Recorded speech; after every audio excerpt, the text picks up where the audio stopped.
Principalement autour du rapport de la Cour, en rappelant encore une fois le contenu effarant du rapport, son l'exactitude du matériel et surtout les suites à donner quand même à ce rapport.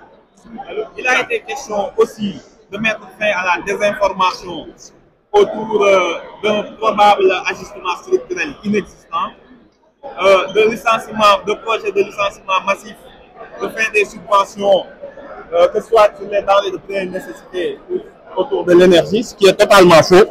Le Premier ministre l'a rappelé. Il a été très clair que le rapport de la Cour des comptes doit avoir des conséquences. Et les premières conséquences, c'est le gouvernement qui se les applique lui-même, notamment par une réduction drastique du train de vie de l'État. Il est question de la fusion de beaucoup de fonds et d'agences. Il est question de l'arrêt de recrutement dans ces agences-là, de la rationalisation aussi de l'achat de véhicules, de dotation de carburant.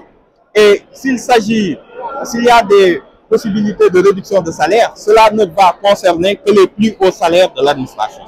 Donc cet exercice de clarification a été nécessaire. Le Premier ministre et son gouvernement aussi sont venus pour annoncer un peu la bonne nouvelle, pour dire que oui, nous allons traverser une période qui est très difficile, qui est le résultat de la dette cachée et du trucage des comptes publics. Une fois que cet exercice-là a passé, des mesures fortes vont être annoncées bientôt, que ce soit au niveau de la réforme du code des douanes ou du code des impôts, qui vont accroître, nous le savons très bien, il y a beaucoup de niches qui aujourd'hui privent l'État de recettes. Il y a beaucoup d'exonérations fiscales indues, que la mobilisation autour des ressources va permettre au gouvernement d'avoir suffisamment de marge de manœuvre pour investir dans l'économie réelle et soutenir la croissance.